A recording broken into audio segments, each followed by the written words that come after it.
So much for joining me for this Dymocks live event this evening.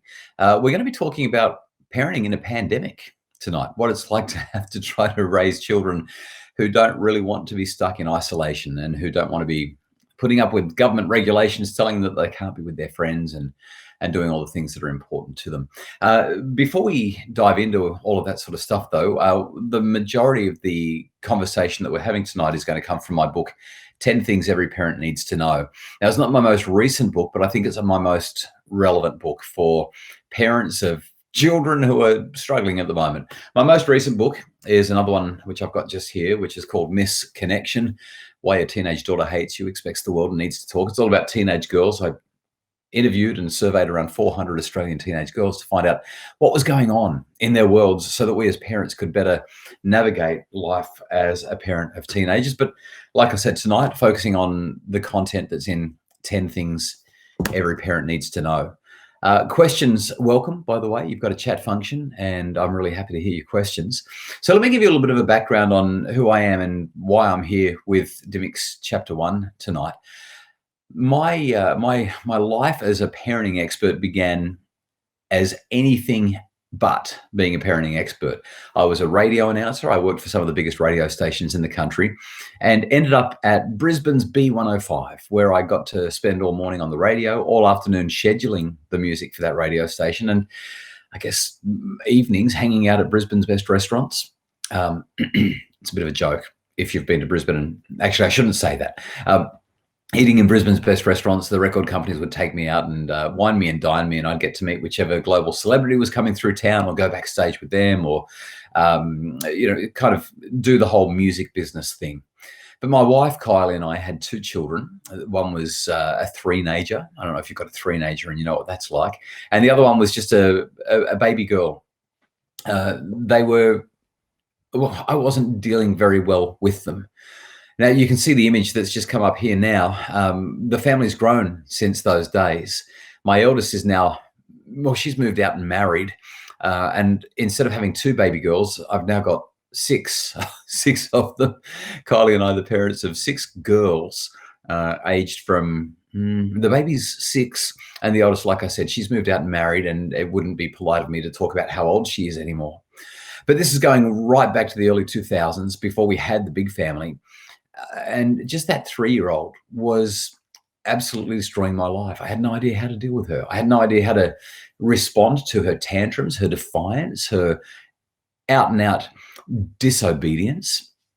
And one day when I got everything completely wrong and absolutely blew it as a dad and as a parent, I spoke to my wife, Kylie, a little later and explained what had happened. She'd been out when I'd gotten angry at the 3-year-old.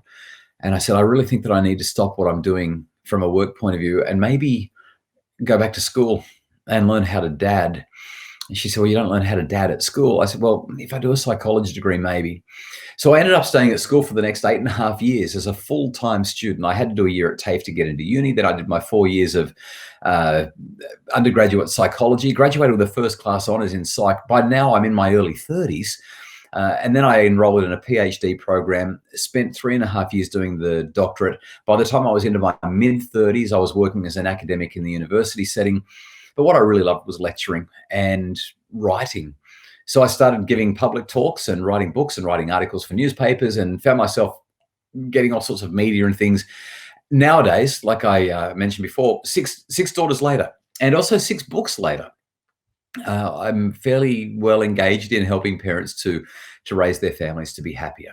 So that's what we're going to talk about tonight. I also noted that Sue has already said, hi, Justin, there are at least 500 questions I need to know about parenting through COVID. So Sue, I'm really happy for you to throw those questions in as we go through this. And Kathy has identified that her 4-year-old is that defiant, frustrating, almost impossible to handle child that I had with my 3-nager. In fact, 4 is not much better than 3. They're just bigger and have bigger tantrums. It gets really, really tricky. So after being a complete failure as a father, my university experience was a really positive one, and I learned so much about how to make families function well. And you know what? I'd love to tell you that our family is perfect because of all the things that I've learned. Most of the time, we're actually doing okay. But just before I came here into my office so that I could talk with you tonight, everything went pear-shaped. And if I look a little tired, it's because some nights, even parenting experts have rough nights. So what I'm going to share with you here in this book tonight, as we do a little bit of a reading and answer some questions, is probably going to be as much for me as it is for you. Oh, by the way, I've just got to say a quick hello to Steve Cox, who's the managing director of Dymocks, although I believe that it's not going to be for much longer. Steve's joined us as well, and it's great to be with you, Steve. Steve and I went on a bike ride, a very long bike ride a few years ago. I think from memory, because I'm a pretty keen cyclist, and so was Steve. I assume Steve still is. I think from memory, we rode from Adelaide to Geelong, Steve, or maybe it was from Geelong to Canberra. I did it 2 years in a row. Anyway, Caroline has said the book extract provided has helped me and my partner the last couple of days, reminded us of the circle of security stuff we learned about 6 years ago, really needing it now. I'm so glad, Caroline. So let's dive in. Let me do some reading from this book, which I just, a little humbly called the Bible of Parenting. It's my Bible of parenting anyway. And we're going to start in chapter 4 of 10 Things Every Parent Needs to Know. In chapter 4, the chapter is called Something Better Than Punishment. And to set the scene here, I want to emphasize that in Australia, we make a really big mess of what discipline is. We actually think discipline and punishment are the same thing, but they're not. They're quite clearly different things once we understand what the etymology of them is and how they work. So in chapter 4, we begin with a quick story about a farmer. A farmer was out the front of his farmhouse doing chores one morning when a big four-wheel drive pulled up in the driveway. A man in a uniform climbed out of the vehicle, walked up to the farmer, and stated, "I'm here to inspect your farm for illegally grown drugs." The farmer responded, "Fine, but I'd recommend that whatever you do, do not go into that paddock over there." He pointed behind the man to a beautiful paddock. The official replied, "Mate, I don't think you understand. I'm here to inspect your farm and I have the authority of the state government, the premier, behind me." He reached into his pocket and pulled out a badge. "Do you see this badge? It means I can go onto any land I want. Have I made myself clear?" The farmer apologized and resumed his chores. The man walked away to begin his inspections. A short while later, the farmer heard a scream. He looked in the direction of the paddock he had pointed out as the one the officer should not enter. Sure enough, the officer was the one who had made the noise. He was racing across the paddock as fast as he could, a raging bull in hot pursuit and gaining fast. Seeing the imminent danger the officer was in, the farmer stepped onto the fence that surrounded the paddock and called in a loud voice to the officer, "Your badge. Show him your badge." Now, as parents, we do a lot of badge showing. We sometimes think that just because we're the parents, we can do or say whatever we want, and our children should follow our instructions. But often our children are a little like that bull. They don't want to be told what to do, and showing them our badge, our authority, makes zero difference. We say things like, "Because I'm the parent, that's why." We make demands that they do this or don't do that, like going into the paddock. They don't seem too concerned about our requests, so we get mad. We start throwing our power around. H.L. Mencken said, "There's always a well-known solution to every human problem. Neat, plausible, and wrong." I love this quote because it highlights how our simplistic strategies for fixing our children can create greater challenges than they solve. Children do need to know that we have power, but we should be using our power to demonstrate that they are secure. They need to know we'll use our knowledge and capacity to keep them safe in situations they don't have the ability to handle. But using our power to coerce, compel, and control will rarely lead to effective learning and limit setting. When they don't listen, we get mad, we yell, we threaten, remove privileges, ground, and some parents even use physical force and hit their children. But doing things to our children by punishing or scaring them ignores the reasons for their challenging behavior. It ruptures our relationships with them, and paradoxically, it reduces the likelihood that they'll listen to us when we try to teach them. It makes things worse, often in the short term and almost certainly in the long term. It seems that the more we rely on our authority, that is our parenting badge, to make our children do things, the less authority we really have. Sure, we have it while the children are under surveillance, but once we turn our back, our authority is gone. And it works the other way too. I recently had a run-in with my two youngest daughters. As I walked away, I heard myself mumbling at them, "You're not the boss of me." Now, I'd like to share with you a couple of other things from this chapter, because what I do in this chapter is I highlight how we're doing discipline wrong and what we can do to get discipline right. See, discipline means to teach or to guide or to instruct. It means to help our children, whereas punishment means we're exacting retribution. We're making them pay a price. We're hurting them. Punish means hurt. Discipline means help. They're diametrically opposed concepts. And yet we keep on thinking, my job is to make them do stuff. My job is to help them to understand by hurting them, but it doesn't help them understand at all. So let's move just a little bit further into this chapter. And then I'm going to share one other thing that I think is going to be particularly helpful. I did have that page marked, but I seem to, here we go. A guru was walking his pupil through a forest.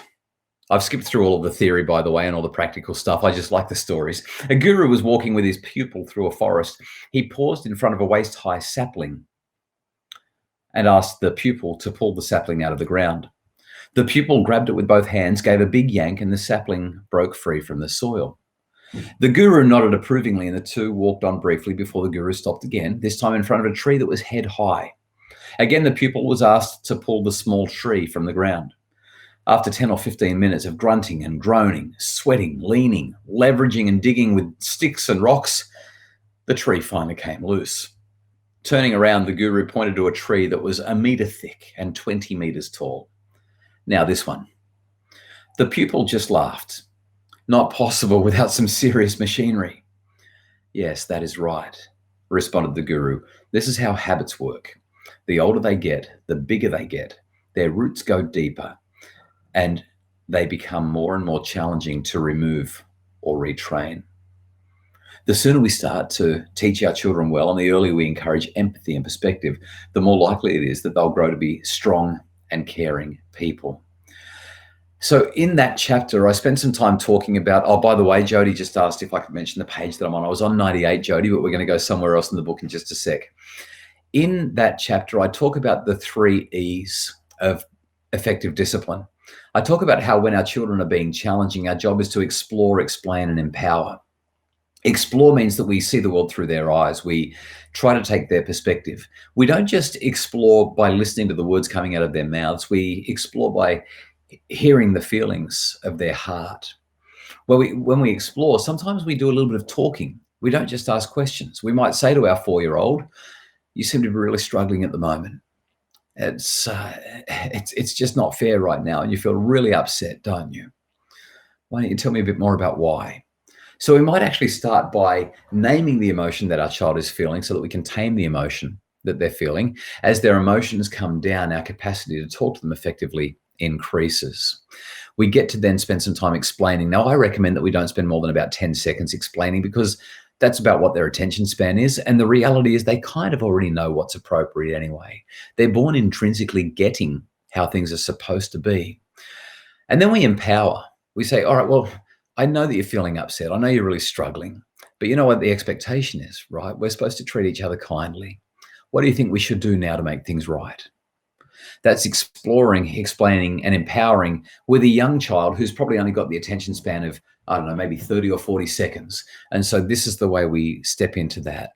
Now, I want to share a question that's come through from Faith. Faith says, I understand those 3 E's, but I don't know what to do before that in the heat of the moment when my boys won't do what I've asked them to do. They're screaming at me, slamming doors, or speaking or behaving in an unkind or an unacceptable manner. We currently have a timeout a timeout spot when they've flipped their lids or need to take a break to calm down, but just not sure. So what I find usually, Faith, is that timeout doesn't really work particularly well. Most parents don't do it properly. There is some research that shows that it can be effective when it's done right, but it seems that most people don't do it right. And in the book, I spend, in fact, in chapter 4, I spend some time talking about why I'm not a fan of timeout and what we can do instead. But let's step through this for a sec.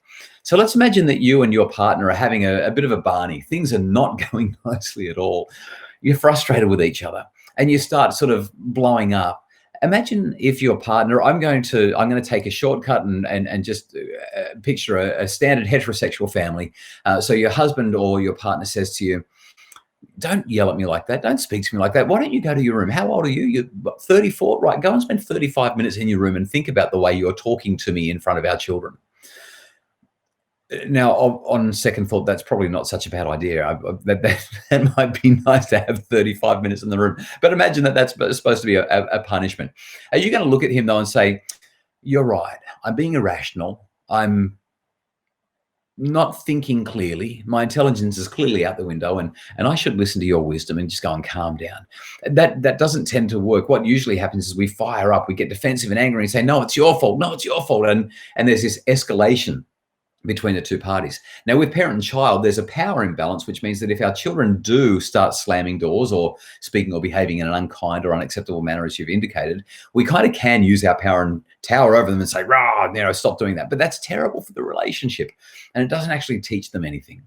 So what I typically do is I say, let's go back to chapter 3 in this book and spend some time trying to understand what's going on in their world.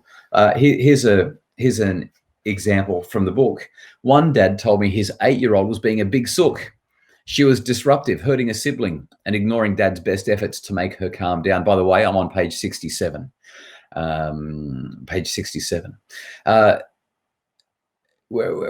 stopped, paid attention, and focused on her. He acknowledged that this wasn't normal for her, and he spent quiet time with her, about 90 seconds, to show he cared. Dad, calmly, kindly, gently, and compassionately. You're having a horrible day, aren't you? And you're mad at everyone. Daughter snuggles into dad and sniffles and nods. Dad, I'd love to help you. Can you tell me a bit about why you're struggling?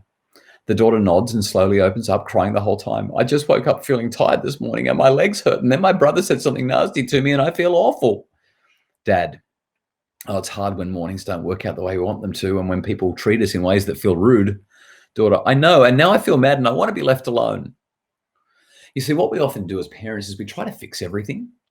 We feel like we've got to go in and we've got to be the police, the judge, the jury. We've got to do the lot. And when we do that, we don't give the children time to figure the answers out for themselves and just to be effective humans. So, Faith, what I would recommend is that we follow the lead of this dad. Now, I know it's a book and it's a loose sketch of what actually happened for this particular dad.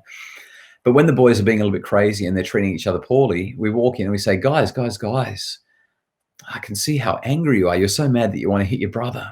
You want to smash this thing or you want to kick the ball or throw it against the wall or whatever. I get it. You're really struggling. You want to tell me a bit more about why you're having such a hard time? Come on over here. Let's talk this through. We try to name it to tame it. We try to get curious, not furious. We focus on the feelings, not the behavior. Now, if the feelings don't subside, if they're still trying to attack each other, then you separate them. You just ask one of them to leave because you can't deal with both of them at the same time while they're like this. And then you spend a couple of minutes just helping the other one to be calm. You don't try to fix it. You just help them to be calm by saying, you're feeling really sad. You're feeling really worried. He made you really upset. You feel awful right now, don't you? Give him a big hug. Say, well, how can I help? We move to empower. How can I help? What do you think we should do about this? What's the best way forward? And if he says, I think that we should ban him or throw him off the balcony, he should not be allowed to live in our house, you can say, well, that would be awesome. I feel the same way sometimes about both of you. But we obviously have to keep him living in this house. So what else could we do? Our goal is to help them to feel safe and calm because as their emotions come down, whether they're 3 or 33, as their emotions come down, their intelligence goes up and then they can think of good solutions themselves. So, Faith, I hope that that's helpful. Sue has asked the question, hi, Justin, in our house, we're struggling to adjust to working from home and homeschool at the same time. My husband and I have different parenting styles and being at home for weeks has only made this worse. How can we get on the same page? Sue, would you believe the entire first chapter of this book is all about same page parenting? It doesn't tell you how you can put your husband in timeout, which is what your next comment was about. But it's really all about how we can get on the same page. Same page parenting. Parenting on the same page is chapter 1, and it's very much about what you're describing. So we won't have time to sort of dive into that tonight, but can I recommend that chapter 1 is going to be tremendously helpful for you in that situation. Leah said, haha, I would like to send my daughter's father into timeout when he spanks her. Yeah, we can do better than spanking. We don't need to be doing that. And Samantha says, after my 9-year-old son looked agitated the other day on our walk, I asked him how he was feeling. He said, I just can't process my brain.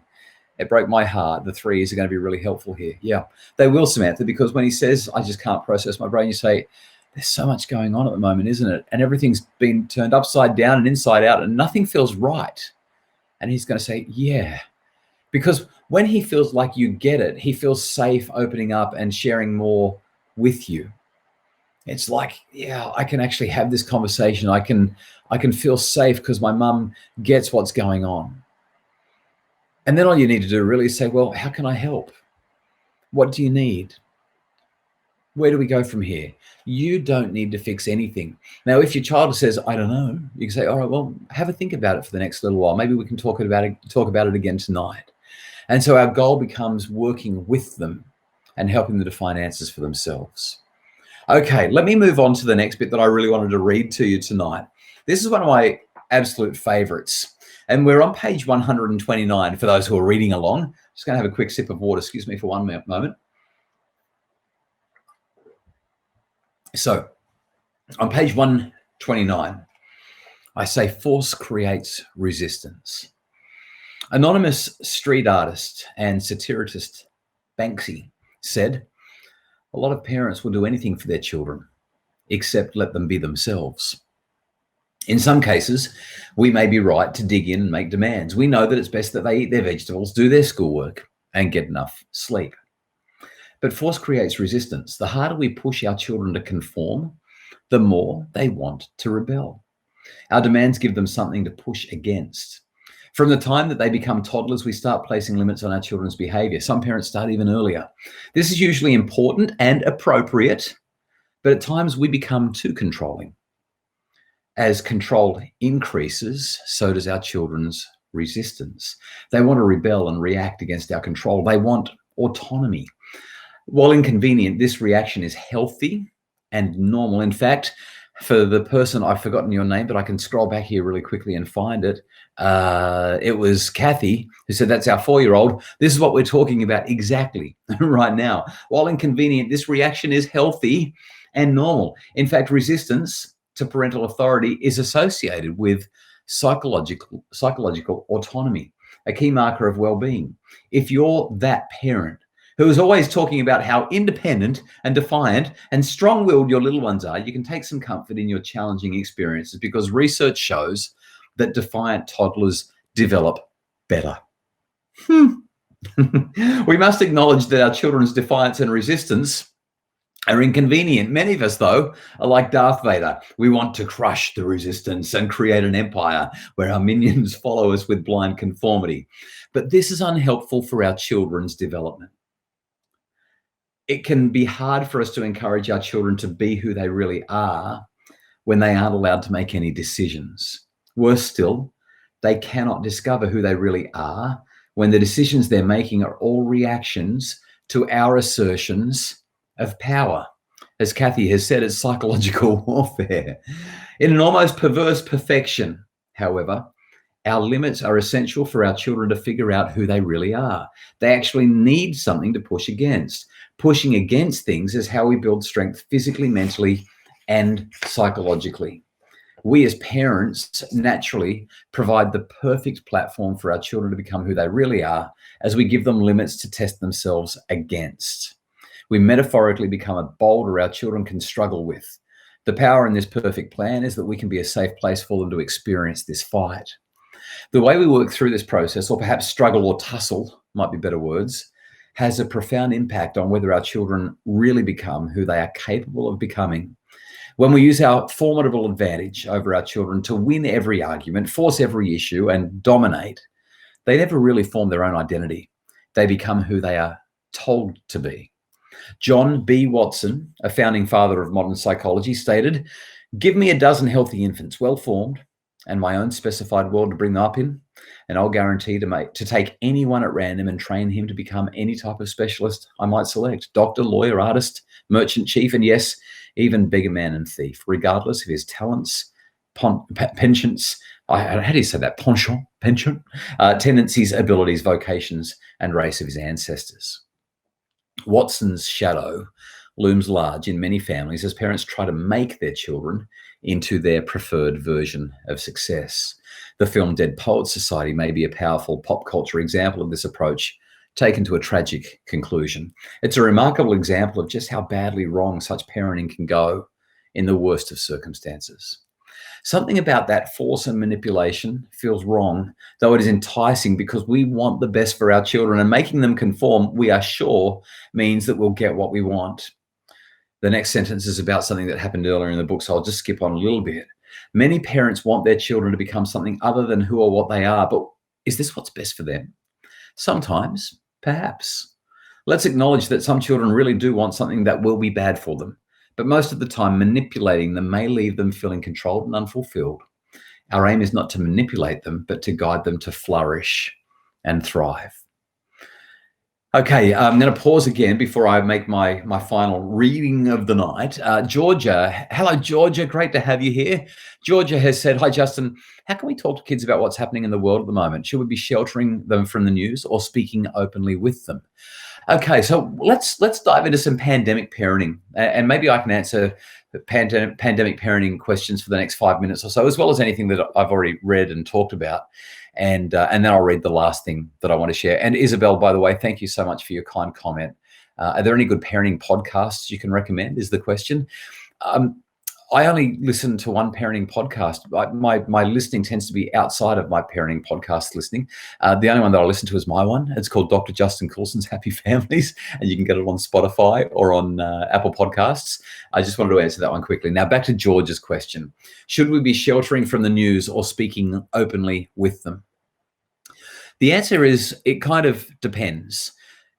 Younger children are not going to be that interested at all. Even children up to maybe 5, 6, or 7, if we don't make a big deal about what's going on in the world, then they're not going to be particularly bothered about what's going on in the world. Excuse me. So I wouldn't actually be trying to teach our kids a whole lot, other than it's important that we wash our hands. It's important that we stay away from people at the moment. We'll be able to be close to people again soon, but not now. It's important that we cough into our elbow, do the Dracula, the Dracula kind of cough. That's about it. I would recommend staying off the news websites for our children, not having the news on in the car or on the television. I would recommend not talking too much about the news, especially while they're young. It increases anxiety. It makes them feel like the world is not safe, predictable, and secure. Now, I was on the Today Show a couple of years ago when Carl Stefanovic said to me, but the world isn't safe, predictable, and secure. So why are you telling us to make the children believe that? And the reason for it is, even though it's not, they need to believe that it is, so that they'll have courage, so that they won't have anxiety, so they'll be willing to be brave and step out into the big bad world that's out there. At age-appropriate times, they learn more and more and more about just how unsafe, unpredictable, and chaotic and crazy the world is. But while they're young, they don't need to be worrying about that sort of stuff. Our job is just to help them feel safe and secure and feel like the world is predictable. So, Georgia, I would say shelter them as much as you can. I would say speak openly when they ask questions. But in the same way that when you ask for a drink of water, somebody doesn't sort of hand you the fire hose, jam it in your mouth, and crank that baby up. They just blast you with the water. What they usually do is they say, sure, here's a glass of water. And you have that sip of water. Maybe you drink the entire glass, and they say, is that enough, or would you like some more? I think the same approach works with our children. They ask us a question. We say, well, let me give you a little bit to satisfy your needs. Was that enough, or would you like some more? Do you have any other questions? That seems to be a more sensible approach that helps our children to be able to respond better to these things. Additionally, when we feel like we're calm and in control, we tend to do better ourselves. So I hope that's helpful. No other questions have come through, although there was, Sue initially said, I've got 500 questions about pandemic parenting. So I'm really happy to take any of those questions if they do come through. I do want to respond. Who was it? Somebody a little bit earlier just said, it was Sue again. Sue said, we're trying to work from home. We've got these kids around us and it's all going a little bit pear-shaped. There's a reason that people who work full-time tend to go to an office while their children are being cared for in a preschool or a kindergarten or at school. It's really, really hard to work and have children around. In fact, they're mutually exclusive propositions. They're incompatible. If you're trying to do that, my only recommendation would be tag team with your partner or husband, so that while you're with the kids, he's doing some work, and then when he's with the kids, you're doing some work. The other thing that I would say is work in sprints. So get the kids occupied, depending on their age. Some of them will be occupied for 20 minutes. Some of them will be able to look after themselves for about an hour. And so just work out which period you're in, and then get into the office and do an absolute sprint while the children are occupied. But your children will do better if there are frequent connection touch points throughout the day. If they feel like they've been left alone, they become clingy. But if they know you're always going to come back in 15 or in 30 or in 45 minutes, you'll find that that's going to be a lot easier to deal with. Other than that, good luck. It's so hard. Georgie, you're welcome. Gail says, how do I get my kids to treat each other well? They're constantly fighting, even more so in isolation. Gail, before I read the last thing in this book, that's a perfect question. Again, this is exactly the right book for us to be discussing tonight. Chapter 5 is called Getting Along with Others, Including Siblings. We won't do anything. Actually, should I read it? I might just read a page. Let's do that. I love what PJ O'Rourke said. Anybody can have one kid, but going from one kid to two is like going from owning a dog to running a zoo. I don't remember who said it first, but somebody said the best way to stop sibling rivalry and sibling squabbling is to not have siblings. But if you're reading this, you're probably a little bit too late. All right, so what do we do here? Kylie and I felt like we were coping just fine with two kids, but once we had our third daughter and we were outnumbered, we buckled under the weight. Talk about hardcore. I'd wrangle one, Kylie would grab another, but who was going to look after number three? And once they started pulling one another's hair and biting, scratching, or throwing things at each other, we realized that we were in for some challenges. A friend with 4 grown children commented, "It's just the first 18 years that are the hardest." But rather incriminate my children for their sibling squabbles, I'm going to dob in a couple of mates. Ben and Jay were 2 of my best friends growing up. They're brothers, only about 18 months apart, and they introduced me to the concept of sibling rivalry. Their family lived on the side of a ridiculously steep hill in North Gosford. The backyard was all lawn, but it was on an angle that would wear out an Everest Sherpa. We used to play cricket on a level strip in their yard, about 3 meters wide, that ran from one end of the yard to the other. The house was at the top. The slope ran about a quarter of the way down the hill to the flat strip and then continued to the bottom of the yard. The ball only needed to travel 150 centimeters down leg side to be a certain 4 runs. Once it was off the level strip and rolling down the slope, there was no stopping it before it made it to the fence. In every game of cricket we played, sportsmanship became the central issue. Jay would say, "Dad, Ben's being a bad sport." Ben, "No, I'm not, Dad. It's Jay. He's doing bad sportsmanship." Jay, "I am not, Dad. Ben's lying. He's being a bad sport." Ben and Jay fought about everything. They were close in age, super competitive, and regularly needed to be separated as conflict erupted into very unsportsmanlike conduct. I would stand and stare while the boys bickered and from time to time brawled. They were great mates. They just hated losing to one another. It's not just the competition between siblings for our attention or more time on a device before it's my turn that drives parents crazy. It's the conflict. Sibling rivalry, competition, and squabbles are seemingly inescapable. They cause tremendous frustration for parents. They cause hurt in families. Some studies suggest that the bullying that occurs between siblings is as bad for our children's health as any bullying that might occur outside the home or online. Now, what I always say, Gail, when I'm talking about this topic is that we may be in a marriage, for example, where we've decided that we absolutely love this person and we want to be with them for the rest of our lives. And yet we still have squabbles with them. They're the one that we chose to be with. Our kids, they didn't choose this. They stuck with somebody that they didn't ask to be stuck with, sometimes sharing a room, sometimes breathing the same air. Let's think about it. How old were we really when we started to get along better with our siblings? For some people, even as adults, we can't manage it. Even when we're living in different states and we only get together twice a year, half an hour, and we're like, "I'm done. I don't know why we bothered to do this." So I think that we need to actually really be fair to our children and kind to our children in terms of what our expectations are. But in this chapter, I spend some time talking about, number one, why sibling rivalry is actually good for your kids. I talk about a range of things that we can do to help them. And then Linus, a character in Charles Schulz's Peanuts cartoon, once complained, big siblings are the crabgrass in the lawn of life. I love that metaphor. But what I do is I walk through this thing that we call the vicious circle. And the vicious circle is really the answer to all of your sibling squabblings. That's in chapter 5. Don't have time to go through it now because I'm supposed to be wrapping up in the next 5 minutes or so. But I hope that that's at least a helpful start, Gail. Okay, Emma says, Justin, I could listen to you talk all day. Thank you. Well, thank you, Emma. I'm grateful. Kathy says, our darling Miss 4 is an absolute stirrer when it comes to her 7-year-old brother and will hurt him, which of course sets him off and he hurts her. Any advice on dealing with this? Kathy, chapter 5. That's my advice. Cherie, I think that says Cherie. I've got my glasses on. I'm still struggling. Cherie says, 4 boys in primary school. I struggle to get the 6 and 7-year-old to focus. They want my full attention and then they play up. So that's where we go back to the 3 E's, Cherie. The 3 E's of explore, explain, empower. My suspicion is that that is going to be where you're going to get the most success. Sue likes the tag team advice. I'm glad you like that, Sue. Thank you. Kathy says, do it.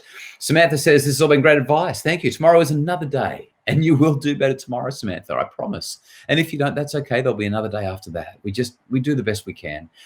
In fact, Samantha, I'm going to come back to your comment in just a moment as I wrap things up with one last page or two from the book.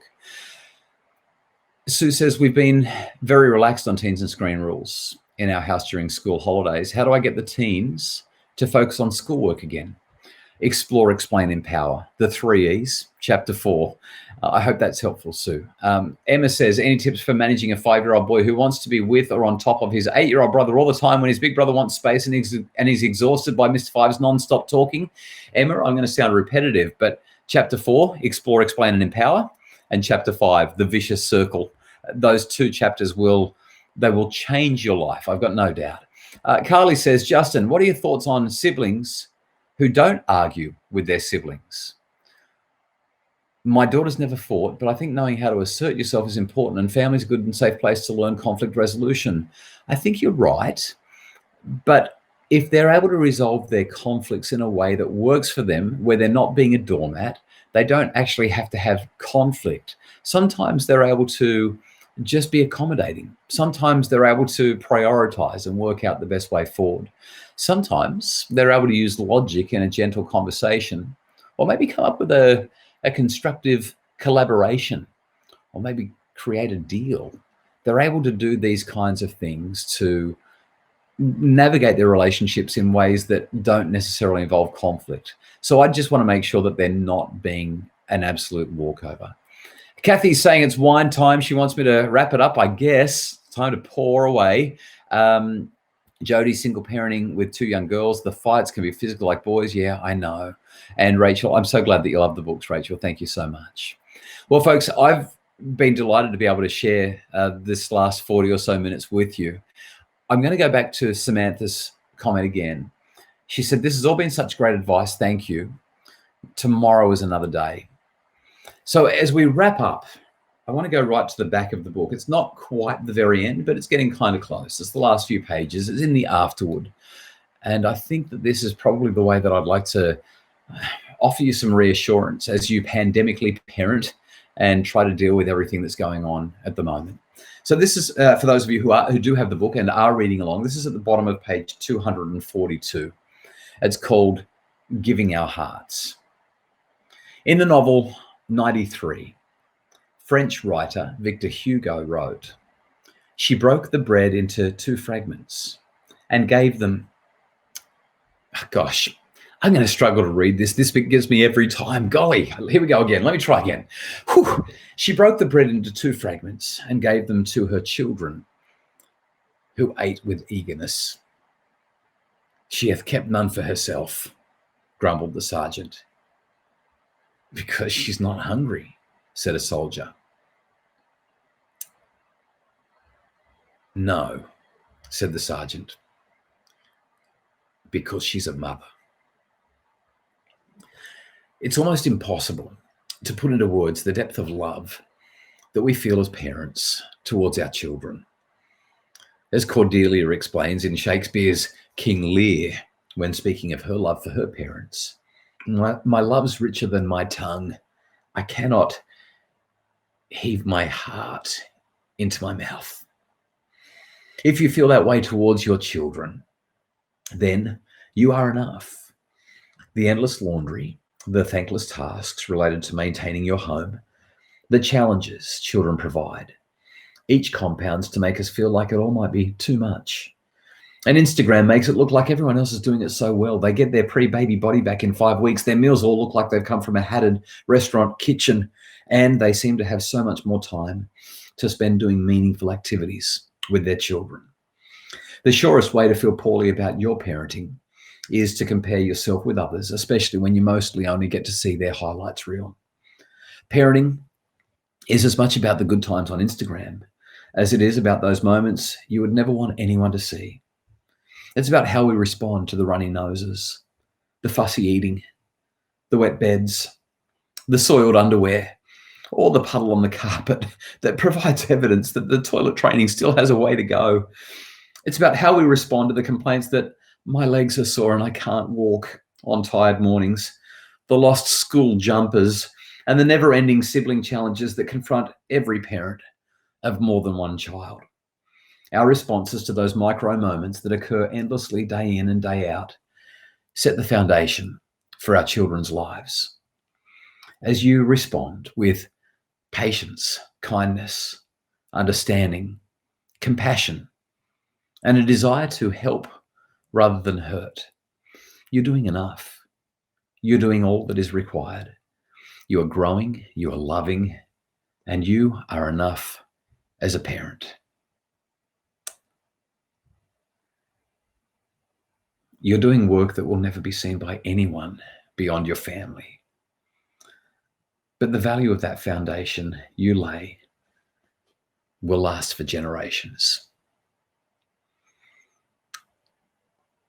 Thank you so much for joining me tonight as we've talked about 10 things every parent needs to know. If you don't have it already, I think that it's valuable. I poured my heart into this and a decade and a half of the very best research and thinking and learning that I've been able to develop around parenting. And I think that it can be helpful. Everything that I've written is available at Dymocks. I've got another one. It's called Misconnection. Well, if you've got a teenage daughter, you might find this useful. Another book that I wrote that seems to have been doing extremely well lately, maybe it's because everyone's in quarantine and isolation, is called 21 Days to a Happier Family. I make a promise that within 21 days, your family can be happier.